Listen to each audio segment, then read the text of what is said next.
Hey gamers, Lord Arcane here.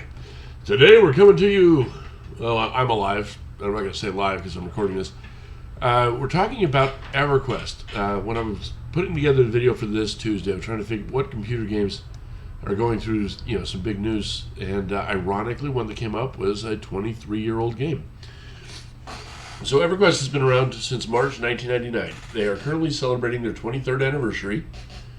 Yeah, you heard me right. It's older than my kids, believe it or not.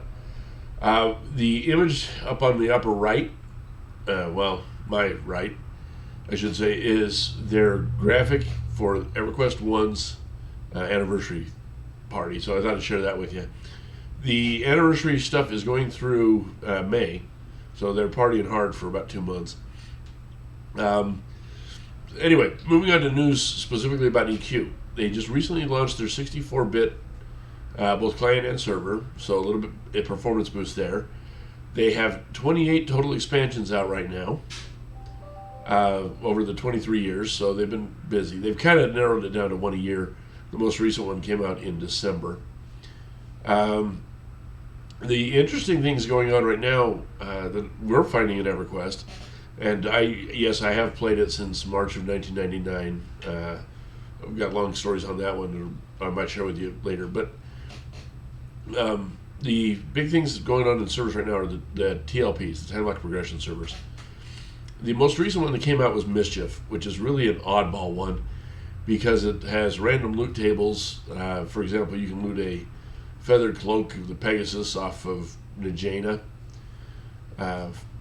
It's been entertaining over leveling up, and it's got tradable loot. You can buy almost anything you want.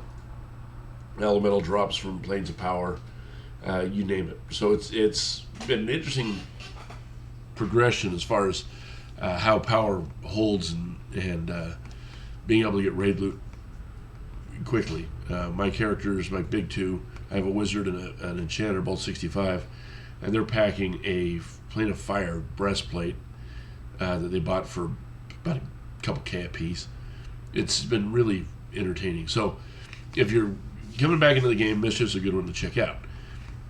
If you're going, well, I don't want to join a game that's got 65th level up and running, so we've got some more news for you there. They've got 2 new servers, time lock progression servers, coming out in May 25th. The first one is called Vaniki.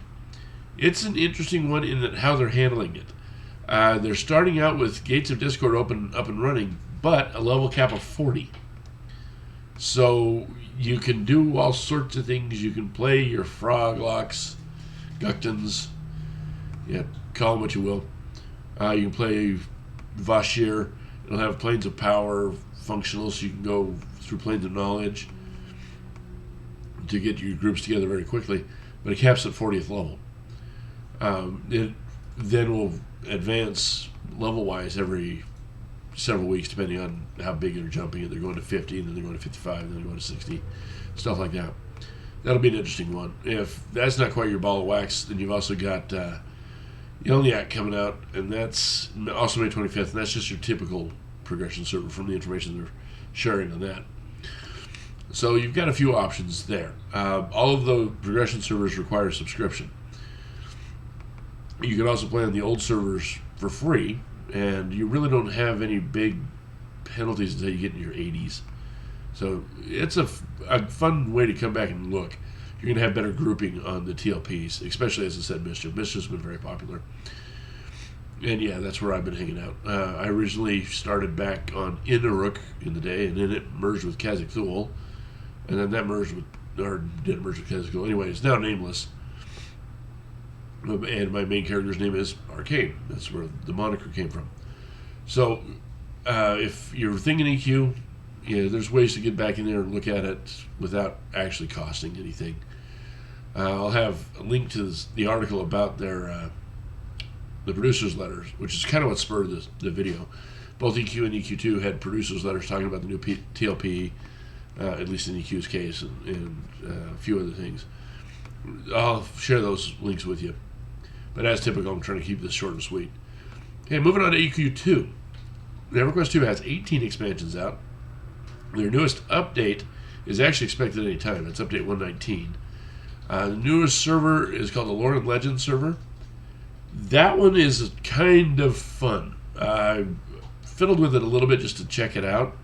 I mostly spent my time in EQ1. So it adjusts your level based upon where you are. So if you're walking through the snowy lands of Velius, you're higher level. If you're walking through the Oasis area, you're 40th, I think is what it changed me to. It was just really interesting. So you've always got level appropriate to whatever zone you're in. That's going to take some getting used to, but you might get a kick out of that. You might want to check that out. And then they've also got a new time lock progression server called Varsoon coming out that is a free trade server. Free trade servers are a blast because, like Mishief, you can trade just about anything out there. There are no drop items, but they're very uncommon. I like in EQ1, they're mostly epic pieces and things like that. And not even all the epic pieces, not even most of the epic pieces.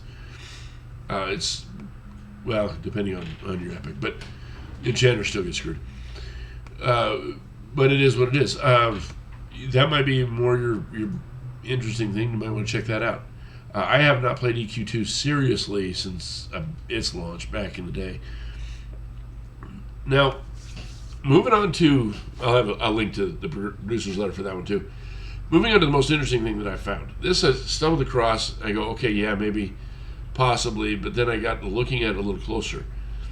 Amazon is hiring game engineers right now. And I go, okay, why Amazon? What's going on with that? Why is you talking about it with EverQuest? Well, the game engineer that Amazon's linking works with Daybreak, which is the maker of EverQuest. We don't know anything about this, so this is entirely conjecture. The rumors floating around are that it's going to be a free-to-play MMO. Well, EverQuest technically is free-to-play. It's really, much more advantageous to subscribe. But it could be an EverQuest one. Of course, Daybreak's also done PlanetSide and H1Z1 and a few others. But the one that screams out is EQ. So we might be seeing something progressing in the EverQuest world in the, I'm not going to say near future, because near future is a really relative term, but in the not too long future.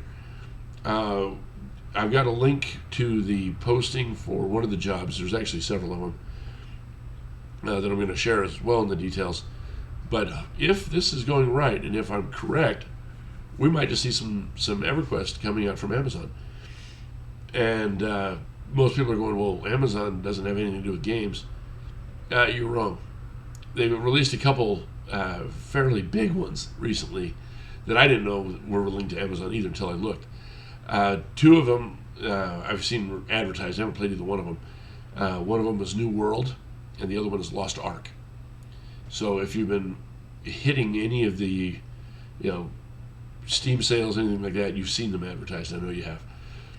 So that might be an interesting thing. We might have an EverQuest in the works from Big Mover and Shaker. So I'm going to leave you with that information, and I have to go do that real life thing. So I wish you all the best of luck, and I will see you on Friday. Have fun. See you then. Enjoy.